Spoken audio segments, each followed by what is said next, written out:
Well, what we do is about 45 minutes of, you and I talk, and then they come in. Yeah. And, yeah. That's great. So I like the you'll probably last 7:15, 7:30. Perfect. Perfect. The McClatchy bigwigs are in town. Oh, yeah. My So golly. My husband's life has much changed. Oh, because my he'll gosh, become the because, Washington yeah. Bureau Chief for the whole shebang. Yeah. So That's a lot of dining with papers. some of them tonight. The Yeah. timing works fine. It's a lot of papers. Yeah. Oh, yeah. That's, It's going to be 32 in all after they sell the ones they're going to sell. yeah. It's too bad they have to sell. Oh, I know it. I just think, the Mercury, I know, and the and Philadelphia the Inquirer. Yeah, that's really a fantastic, thing. fantastic paper. Well, antitrust because for the St. Paul Pioneer Press because McClatchy owns Minneapolis. The others are because McClatchy's business strategy is to buy newspapers in growth markets. And Philadelphia and Akron are not. And interestingly enough, San Jose, the fiscal situation is really pretty bad. So that's the one that surprised me. Of course, after the great boom, they grew, and now it's a pretty. They're really making very low profits. So. Yeah, and I mean, if you're in San Jose, Michael, are we ready? All the sound and everything's all right? Yeah. Good evening. We have another good session for you this evening. Our guest is Geneva Overholser, who has had a career in a lot of looking at journalism and the news business from a lot of different angles, because she was editor of the Des Moines Register. She is the ombudsperson at the Washington Post, and she's teaching in the journalism school at the University of Missouri. So you see it, and you are married to the bureau chief of McClatchy, which is much in the news. So you see the business from a lot of different angles. What we're doing in the course is trying to get a sense of what do citizens need to know in a democracy, and what kind of information is government giving us. Are we getting the kinds of things that we should, and if we aren't, why aren't we? So it's general, but then we get down to some specifics as well. Excellent. It's a great topic. I'm glad you're doing it. Yeah, it is, and it's very much the topic. The book that they have to read is The Press. Oh, that's great. Edited Marvelous. by Geneva Overholser and Kathleen Jameson. Yeah, and it's a book that's worked very well. I'm so glad. Yeah, it's been very good. Excellent. Hello, everyone. Yeah. So what information do you think that the public needs in a representative government? You know, I honestly believe, Martha, that they need everything they possibly can have. That doesn't mean that they can have everything. I mean, nobody can be a complete absolutist on this, because I think we all have to acknowledge that there are always going to be some kinds of information, genuine national security threats, troop movements. I mean, you know, we can begin to name several that I think almost anyone would agree we can't possibly put into all of our hands. But the fact is, we, in a very basic sense, need all the information we can get in order to govern ourselves. And if we're going to have a government by the people, for the people, of the people, then we've got to know what's going on. So I mentioned to you I was on this program recently with Tom Blanton, who's the head of the National Security Archive. I'm sure you know him. And he mentioned something that might be interesting to share with the students. He said only one time in the Constitution is secrecy mentioned. I'd never really thought about this. It's in Article 1, Section 5, and it says, each house shall keep a journal of its proceedings and from time to time publish the same, excepting such parts as may in their judgment require secrecy. But it's the only mention of secrecy in the Constitution, and it's clearly the exception, not the rule. What worries me is that there are all kinds of reasons, beside the really valid ones, that those in power would prefer to keep information secret. What are some of the reasons? Mere convenience. I mean, it's awkward. You know, I think all of us who've ever run anything know that it's really pretty awkward to have to let all the information out. It's going to be much more complex to govern in some ways. Sometimes facts are embarrassing. That's a big one. If we make mistakes, you know, it's kind of human nature to keep them to ourselves. But how are we to know when information is kept from us which of these secrets are genuine secrets and which of them are secrets of convenience. And, well, we can take some, we've had a lot of cases where news organizations and government have disagreed over what information should remain private. For example, the NSA eavesdropping story that the New York Times held for a year. Yes. That a lot of, when that came out, it made a great deal of difference to members of Congress. Indeed, and there are people who feel that the great sin was the exposure of this information. There are others, of course, who feel that the great sin, to use a sort of a strange word, was the original wiretapping without warrants, according to the process laid out. Same with the secret prisons in European countries. Both of those stories, as you noted, the New York Times held the wiretapping one for a year. The Washington Post did not mention some of the European cities in which prisons were. Both of those show that even those eager media who are trying to get the word out are willing to weigh, I think sometimes too heavily, a government request to keep information private. You know, we often get the notion that somehow the press is just out there revealing willy-nilly and not thoughtfully weighing these decisions, and that is not my experience.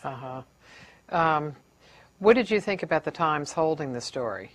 I'm a little troubled by it. I think there are valid reasons to hold the story. I didn't think their explanation of it was terribly satisfactory, partly because their public editor, which is sort of the equivalent of the ombudsman, as you know, Byron Kalame, was not satisfied either. So he gave us reason to worry that maybe the Times didn't have all the best reasons. I'm sure a lot of them were about sourcing, and I respect the need to be very sure about your sources. I think it's commendable they did put the story out, and I would note that despite their having waited, they caught hell for putting it out, and now Bush is, you know, clamping down even more on leaks, and there are all kinds of legal threats about those who do leak, and even people who publish leaks. Yeah. But we've been in Washington a long time, and we know that there's no stopping the leaking business. No, of course, those very governments who say they want to stop the leaks also want to leak in their own, you know, on their own schedule and with their own choice. They just don't think of it as leaking. Yeah, right. They think of it as providing information at a time. Slowly, telling the truth slowly. That's right, a time and a method of their choosing. Which, of course, you know, I mean, those leaks, too, are often useful, but it's a hypocritical stance to say they want to stop leaks. Well, and then you can say in this administration, the White House has not had a lot of leaks, but the departments and agencies certainly have. Well, you know, I mean, it hasn't, you know, this White House far better than I do, but of course we can consider it leaks. For example, all those conversations with Bob Woodward, I mean, in many ways, which end up in his book, are leaks of a fashion. Yeah, right. I mean, they do leak conveniently. Those are decisions that they've made to provide information to selected people, and that's one of the things they've done in this White House is they give information in bits and give it to specific people. And it's all about managing information. And no one, I think, would reasonably say that people who govern us don't have a right to try to get the story out. But the basic question that I think you're looking at is, what does the citizen have a right to know? And the kinds of stories that have come out recently about citizens not being able to gain information would give any citizen chills. I was hearing one the other day about a group of citizens, I'm trying to think where they were, in what state, who were trying to gather information about a pipeline that was in fact going right through their property, and they weren't being told anything. And they finally applied for a Freedom of Information Act, you know, used the procedures in order to get the information. And the documents they got were, all the names of the people who were affected by it were redacted, that is to say, completely inked out. And of course, the corporations didn't want the people to get these names because they might become activists. Well, this is democracy. I mean, we would hope we are giving people the information they need to become activists. Yeah. What kinds of efforts are there to provide in the state level Freedom of Information Acts so that that most states have them? They vary widely, Yeah. as you know. There are some terrific ones. Florida is particularly well known for its sunshine laws and for keeping information open. It has a director who is provided in the law the ability to have mediation provided by the state when there are differences about the information. There are penalties for not releasing information quickly through their equivalent of the FOI Act. So the states range all the way from that to very poor laws. I mean, there are some provisions in most states, and the National Freedom of Information Coalition, which is based at the Missouri School of Journalism, is trying to strengthen that through lobbying in various states. But states have been passing more laws lately that sort of protect certain pieces of information. And as you well know, we are classifying information federally at a much faster rate than we ever have before. I was just looking at some statistics. 15.6 million classification decisions in 2004 was a record number. It costs us $7.2 billion to do that. Now that's if we need to do it, but do we really need to keep all this information secret? Yeah. How have the efforts been at the state level in trying to open things up? If they're meeting against these currents of trying to shut things down. I think that most people in the states feel, as observers feel nationally, that the trend is in the opposite direction from opening, and that there's an awful lot of work to be done to persuade people.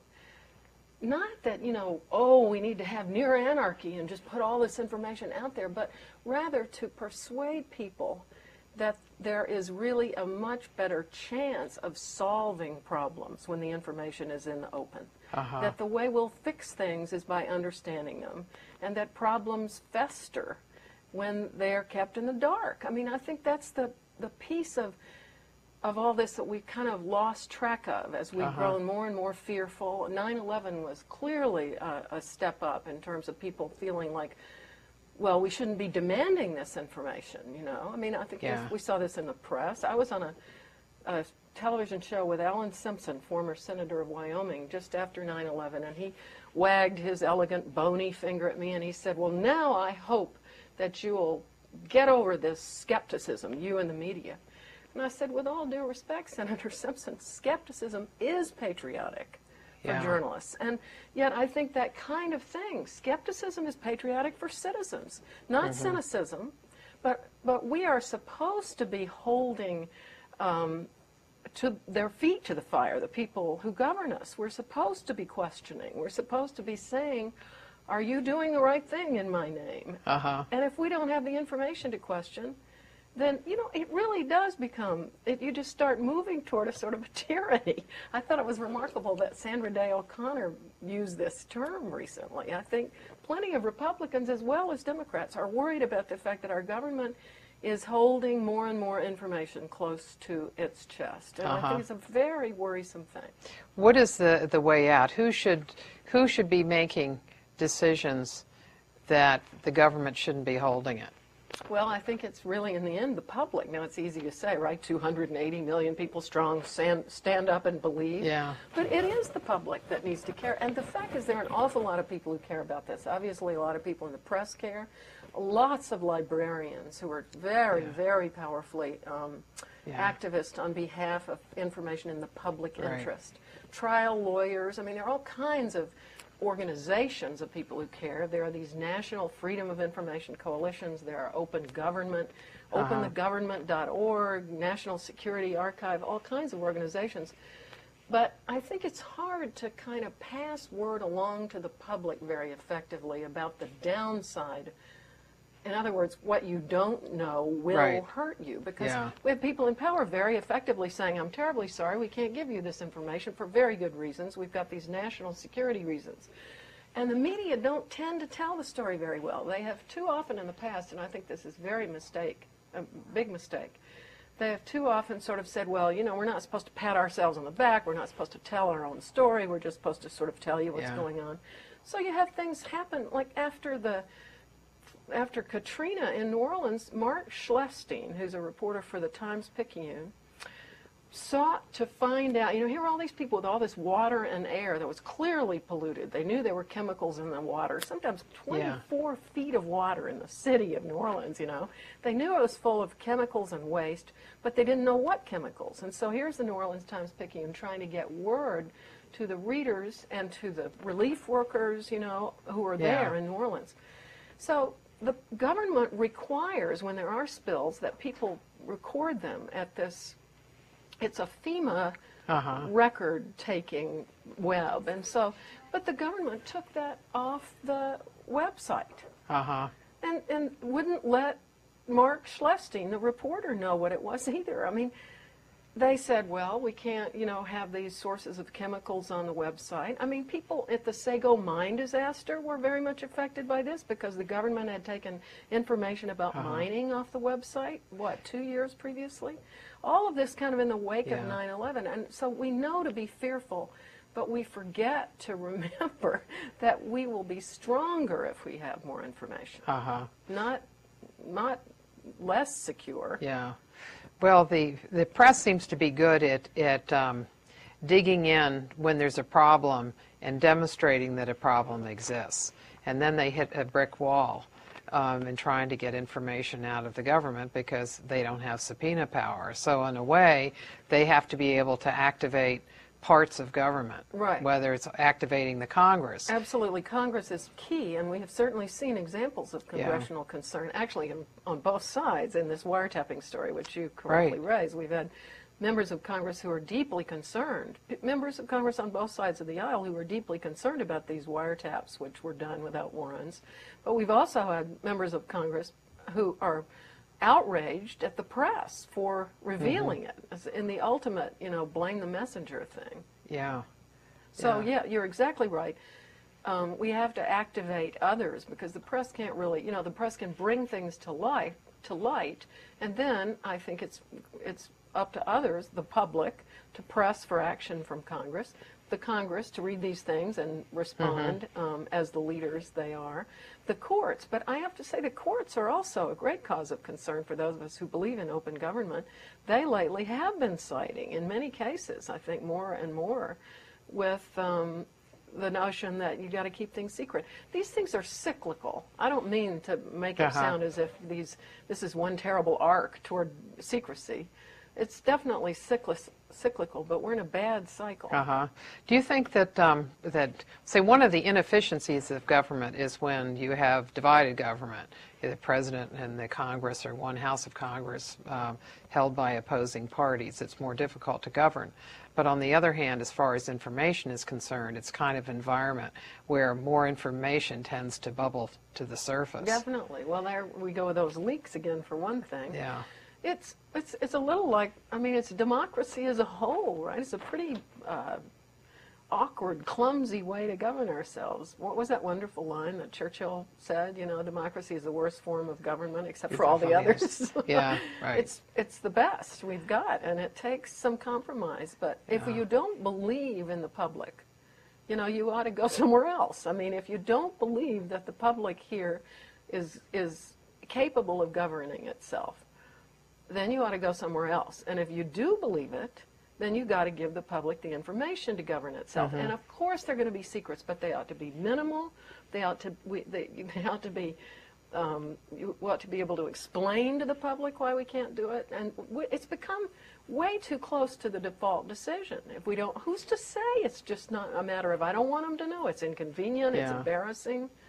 Who's to say? What does it take in terms of resources for say a newspaper? Because most of these stories, the prison story that you mentioned and the eavesdropping are ones that have come from newspapers.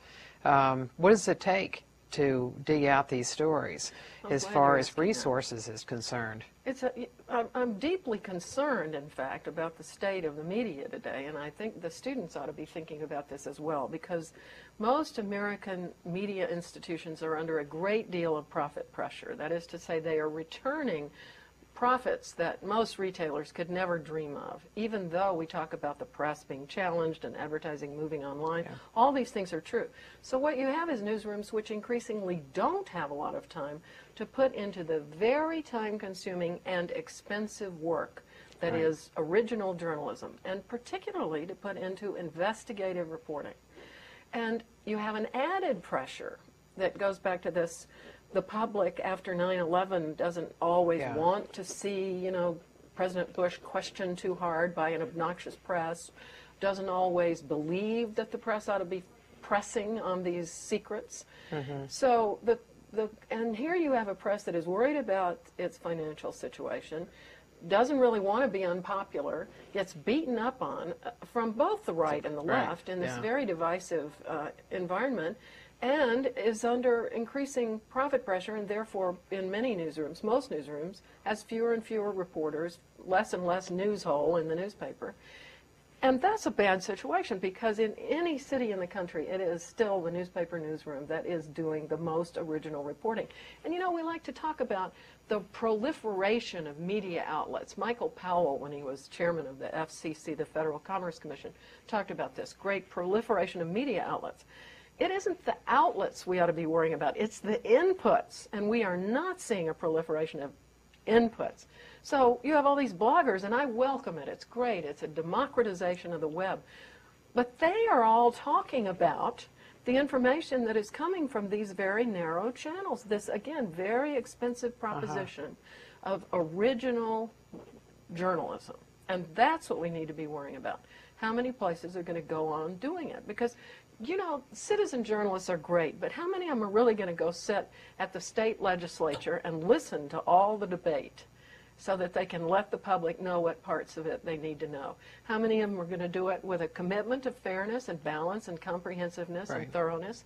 It's true the media are quite flawed, but the goal of most journalists really is to try to give the public a full and fair and balanced report. And it's an expensive thing to do, and it's under threat in this country. Yeah, I know. Even in sitting in, say, in the morning in the briefing room before Scott McClellan starts his briefing, people are sitting around and talking. And one of the topics, favorite topics over the past year, has been what's going on in people's news organizations. That's amazing. And so a lot of them have cut out their White House correspondent. Absolutely. And, Yeah. we just saw this week the much attended to sale of Knight Ridder Newspapers, which was the second largest newspaper company in America. And the sale was forced by its largest shareholder, because it's a completely publicly traded company, and these shareholders could force this sale because they weren't satisfied with the returns. And what was the return they wanted? Well, they wanted it to increase, the profits to Yeah. increase quarter by quarter. They wanted them to be as big as the Gannett Company's profits. And Yeah.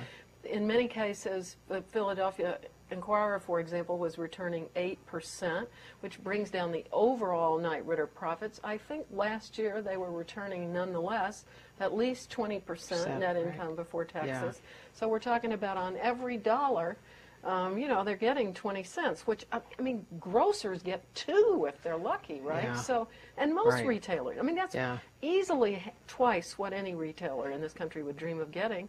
And it's not that anybody's a villain here. It's that we've gotten ourselves into a situation with Wall Street where there is an expectation of these profits. And therefore, media companies are judged as not being well run if they don't return them. And yet it's a cyclical business, and newsprint prices go up and down. And now advertisers are migrating to the web as eyeballs migrate to the web. And yet the amount of profit people are getting in the old media is way higher. Although the amount of profit they're getting online now, we're talking about a newspaper right. company, Knight Ridder, Yeah, for example, right. got way more revenue from its old media products, but they're going like this, and on their new media products, it's going like this. And this line will cross, some people think, by 2010, and it could be before then. But are the companies investing into doing these sites the way that they ought to be doing it?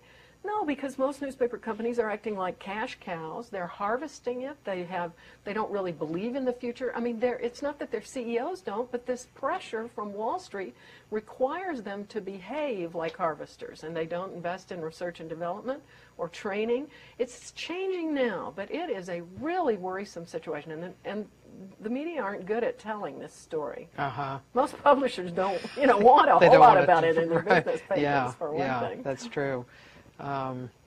How do you see the newspapers that that have blogs within them? How do you see them developing those? What are some ways that they could be very effective, that they could add to the newspaper? Well, because at the moment it seems like they're providing just news throughout the day. right, You know, and they're some just more kind of stuff. dumping their old media product on, or screen scraping, Right. you know, onto the new. Well, everybody knows that nowadays people, like the young people we're talking to, don't want the media to be a lecture. They want it to be a seminar. They want interactivity, and a newspaper is a lecture. Its website needs to be a seminar, so it needs to have all kinds of interactivity. It also needs to involve citizens as newsmakers, as news gatherers. Citizen journalism, this is called. It needs to have streaming video. It needs to have, you know, the ability to give you quick audio, and I mean all kinds of things that are coming to newspaper news sites. But the really inventive ones are figuring out how to give people very local information that they otherwise can't get. I mean, like, you know, Little League sports scores, you know, in Naples, Florida. There are wonderful experiments going on around the country. But a lot of what's happening now is kind of niche publications online. Like, there's some really cool sites like chicagocrime.org that was done by a couple of young people who are interested in journalism. One of them, Adrian Holovati, is now at WashingtonPost.com. He just wanted to do something in the public interest. It's very much what journalism in the public interest ought to be like. But he was living in Chicago. He looked at the Chicago Police Department site, and he saw that it had all this really important information that any citizen would want to use, but it was virtually impenetrable. It was unsearchable. I mean, you couldn't really use it. So he dumped it on his site and massaged it and manipulated it and made it into an eminently useful site. It's called chicagocrime.org, and it's just great. It's the kind of thing every newspaper ought to be doing in its local community. One of the problems with blogs is, how do you know that what they have on them is correct? You don't, and everybody ought to know that. I mean, if we think a blog is just as good as a local newspaper or any medium that is mediated and edited and attempts to live up to these commitments to comprehensive and fairness, it's not. That doesn't mean it's not good. It means it's a different beast. I mean, and of course, blogs are as varied as the number of blogs. There are people who are very dedicated to sourcing, you know, being sure when they cite things and letting their consumers know how to link to whatever information they're getting. And then there are just bloggers who are hot air artists, you know, windbagging their way across the web. I mean, there are some that are terrific and some, but none of them is a full media organization, and they don't attempt to be. I really welcome them, and I think they're great, but we need to recognize that most of them are not doing original reporting. They're doing a kind of an agglomeration. And what would they be if we didn't have the folks who are out there reporting, whom they're often beating up on, which is good because, in fact, it's making the old media more accountable. It's making them more transparent. And they sure needed that. They often behaved as if, you know, like doctors behind the screen. You can't understand this. You know, it's far too abstruse, my dear. Just trust me. Well, you know. We finally wised up and realized they're not trusting us. Now, one of the things that's happened as the newspapers have come under pressure is that people want more transparency, and that's true, I guess, in other news organizations too. But newspapers seem to, in particular, have and it's a good thing. Have felt it. It's a good thing, but it's tough to find your way. I mean, I think the New York Times has been a model for this. They bared their chests, you know, when Jason Blair was this horrible. But in some ways, I think they overdid it. They had a double truck, you know, 2 full pages inside about this. I mean, we're finding our way. We'll figure it out. But people go, oh, my God, you know, the horrible things that happened at the Times. Well, I mean, we don't see, you know, Enron doing this. I mean, we are holding ourselves accountable in the media, and it's a good thing, but we shouldn't. I think newspapers are doing or media are doing what they do. You know, now they're reporting on themselves, and we tend to go overboard. The way we went overboard, we go overboard about runaway brides or something. So we're not getting a balanced story. Nobody's refuting all the folks out there on the right, and now increasingly on the left. On the right, they're going liberal media, and on the left, they're going cowardly media, and Nobody's refuting any of this. I mean, not nearly enough people are saying, okay, look, it's problematic, it's flawed, it's a daily miracle in many ways, but what would we do without it? Let's all think about how to demand more from our local media. Let's believe in them. I mean, we got to believe in them. What kind of a democracy will we be if we succeed in beating them all to death and the commercial system we've got succeeds in, exhausting them? I mean, the good news is there are a lot of new things happening, and we're really in a transformation. Yeah. And I'm an optimist, and good things will emerge, but it isn't clear yet exactly how. It's not clear how we're going to pay for journalism in the public interest, which is a very expensive thing. Yeah. I think we'll see more and more nonprofits playing a more and more important role. For In one thing. what way?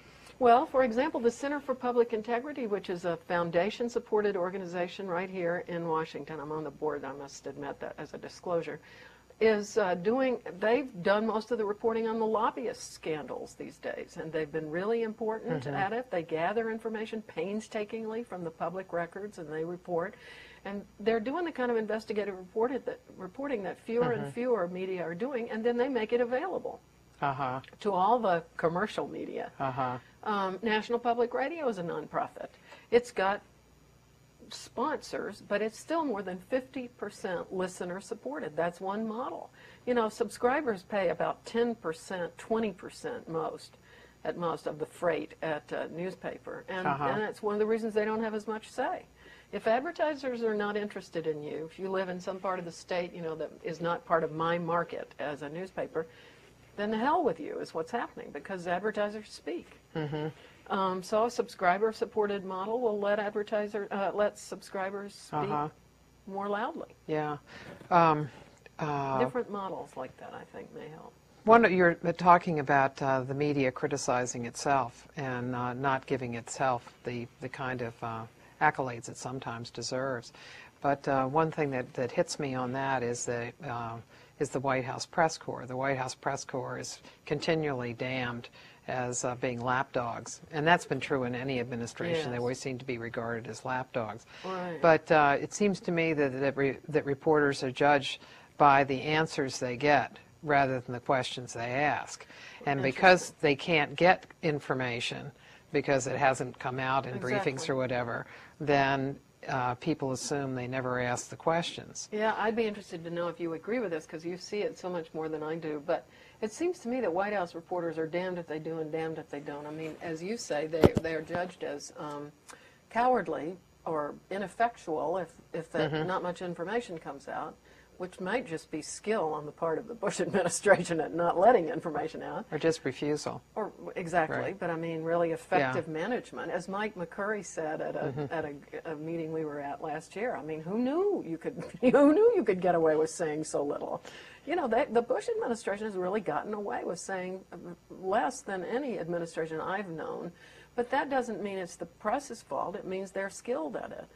But the other way they can't win is if people do see press conferences and see them, or if they see David Gregory quoted, as beating up on Mike McClellan, then people go, well, why are you so ill-mannered, and these are our public servants you're up there tussling with, so they're damned if they do and damned if they don't. But if an administration does not come out and explain itself of what it's doing and why it's doing it, how they got there, then it seems to me that they do suffer, because the public doesn't understand well enough just where they are. And I think this administration is suffering from that. It took a long time. It's 5 years, 6 years. 5 years before they began to suffer. Well, is it mainly that they're suffering from, or is it the turn of events in the war and? Well, I think the war, and I think it's hard to bring them along. Well, 9/11 certainly did create another world, but I think that if you explain what you're doing and why, I absolutely believe you. As Clinton did. I mean, you look at the Lewinsky scandal and what his poll ratings were, and his poll ratings never suffered during Lewinsky, because he kept showing up for work, talking about what he was doing, and the public decided to focus on that. I think the public isn't as concerned with personal behavior as public responsibility. And in I don't huge think he issues. explained himself very well. But I do agree with you fundamentally that, I mean, I hope you're right that there's a price overall. We certainly see a price. I mean, we saw it with the Cheney shooting incident. There was a real price, but, you know, people were mad at the press for keeping on harping at that. But the notion that he wasn't, you know, talking about it, Right. it didn't pay. And Yeah. at Gridiron the other night, I mean, most of the jokes were about him and how, you know, the new policy, we have a whole new set of rules. Thanks to that, we're going to be sure we always release information within at least 24 hours, you know, and we'll be sure that it goes either to the New York Times or the Washington Post or some newspaper in Texas, you know, and it'll be released by Scott McClellan or some rancher. I mean, it was pretty good. Yeah, yeah. But the briefings that took place in the White House after that, the following Monday, were tough briefings. Brutal, it seemed like. And were you there? yes, Yeah. and both the morning one, which is not on camera, both Monday and Tuesday, the morning ones were tough, although I thought Tuesday afternoons was a little harder than the morning. But Monday morning, Monday afternoon were tough.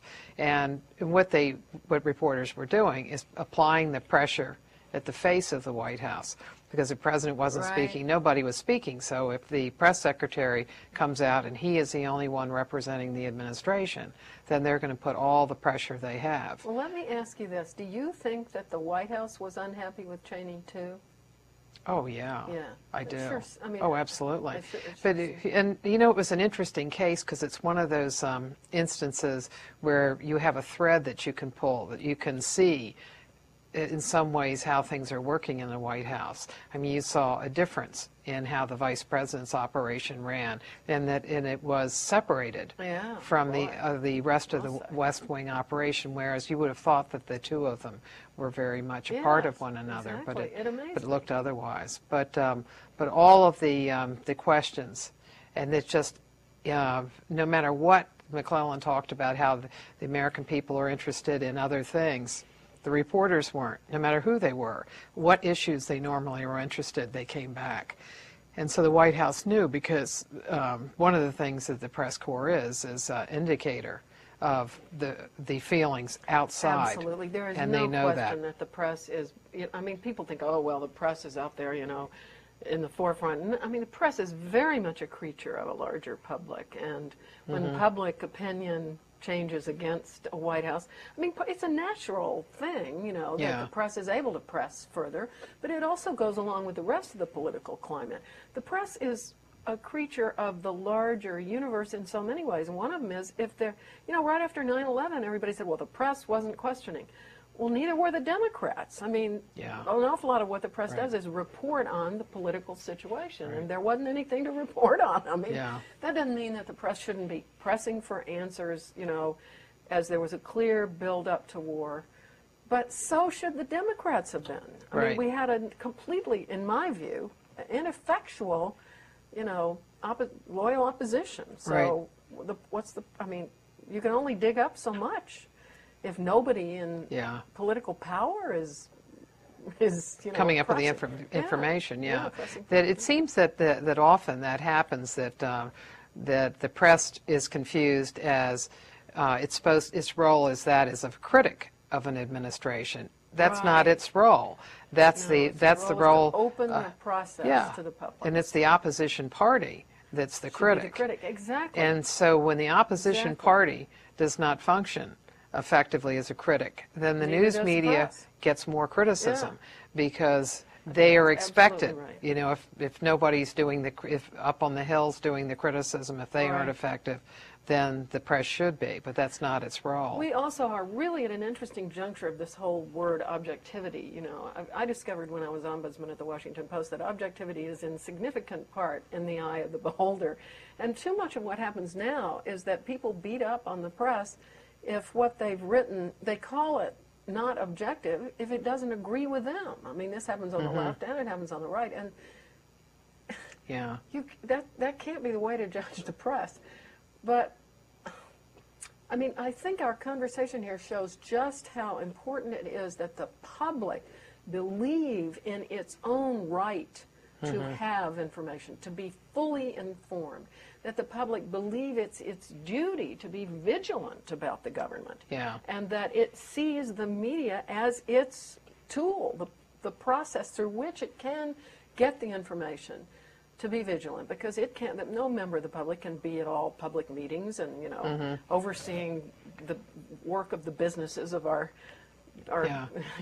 country. I mean, so, you know, we sort of, this is broken down in some ways. We've got lots of bomb throwers about everything, and we need to worry about this. And it's really the public in the end that has got to demand that the situation be fixed and that government be opened up, and that it be the exception that the procedures are secret and managed and all tidied up. And we can't solve our problems unless we know what they are. One of the points you raised there is the responsibility of the public. Absolutely. Yeah. What is their responsibility? Well, I really think it's to believe in their own need to be vigilant about what's going on in government. And to what extent should they be responsible for searching for information? Like, people will say, well, I just don't know, that there's just no information out there. But there's a lot of information. I mean, Absolutely. you could, More than know, ever. may not just be in Time and Newsweek, but it may be National Journal or Congressional Quarterly. Absolutely. There's a ton of information. And there's a lot of good information online now from the government, for example, that we inadequately use. Not enough reporters even are doing the kind of computer-assisted reporting that would turn up the stories from the information that is made available. The citizen, the problem, of course, is that a lot of us let ourselves off the hook and say, oh, you know, it's a circular thing, don't you think? Because people say, I don't really believe the government is existing to serve my needs. I'm unhappy with the people in power, and so why should I read about what they're doing? They don't really care about me. And they also feel that way about the press, many of them, especially the press in Washington. Oh, those folks are just up there to see and be seen, and they choose stories based on winning Pulitzer Prizes or impressing their colleagues or getting fancied up in white tie to go hobnob with the president at the gridiron dinner or whatever. And there's some truth to all this. So it seems to me, fundamentally, we've still got a huge proportion of people who are very activist and engaged. We love to talk about the death of media, but on any given Super Bowl Sunday, way more people are reading their Sunday paper than are watching the football game, and nobody thinks football is dead. I mean, the majority of adults, even the famous, in their 40s, et cetera, read newspapers several times a week. So people do care about this, and what that means, I wish the public believed two things: that it really is up to them how the country is going to be governed, and two, that they have an ability to influence both the media and people in power. I mean, I've seen it. I had a fellowship in congressional offices, and I know it makes a difference when people call or email or write congressional offices. You know it makes a difference. And it makes a big difference when newspapers hear from you. Thoughtful demands for substantial information, not banging people over the head. I mean, criticism, yes, but not this, we approach people with such vitriol, and expletives and everything in the world. It just astonished me when I was ombudsman of the Post. The kind of Can you tell us about your role? What you came in thinking that job was, and whether that was it? What you think the benefits of them are? Ombudsmen, really are. There are only about 40 in this country out of 1,500 daily newspapers, so they're a pretty rare thing. Sometimes called ombudsman, reader's representative, public editor. They're fundamentally a way to hear the public, to be sure the public voice gets heard in the newsroom. And it varies from paper to paper. The Washington Post has a very strong ombudsman model, and it's been around 35 years. They hire someone of some standing in the journalism world, generally from outside the newspaper. You leave after usually 3 years. You're on a contract, independent. They don't edit your column in every Sunday paper, except for, everybody needs an editor, but not really for substance. And the goal is to listen to readers and also to bring your own independent judgment as a journalist to the newspaper. So, I heard all kinds of complaints, including every kind of complaint in the world about you're not fair to, you're not fair to blacks, you're not fair to Catholics, you're not fair to feminists, you're not fair to evangelicals. And frankly, any given story often gives people some pretty good fodder for that contention. So, you know, you do a lot of, well, you judge the paper over the course of time, and you do a lot of, but let me, you know, I'll pass it along. You also do a lot of, I had 2 hobby horses, really, and one, I think, did do some good, and one didn't. So one was on anonymous sources. I just feel so strongly that the Washington Post overuses anonymous sources. Again, I don't think we have the luxury of absolutism. You can't say never use an anonymous source. We've talked about stories here that emerged only because of anonymous sources, like the secret prisons. I absolutely believe in such stories. When someone would lose their job for talking about it, even have their lives endangered. But we use them way too often, you know, and that you rob the reader of an ability to judge the information because they don't know who said it or what the motivation was. And also, you really encourage people to speak with impunity. And if you're not going to be held accountable for what you say, you're loose-lipped and you'll call people names. It's not nearly as good a way to give people information, and yet it's, you know, lazy reporters do it all the time.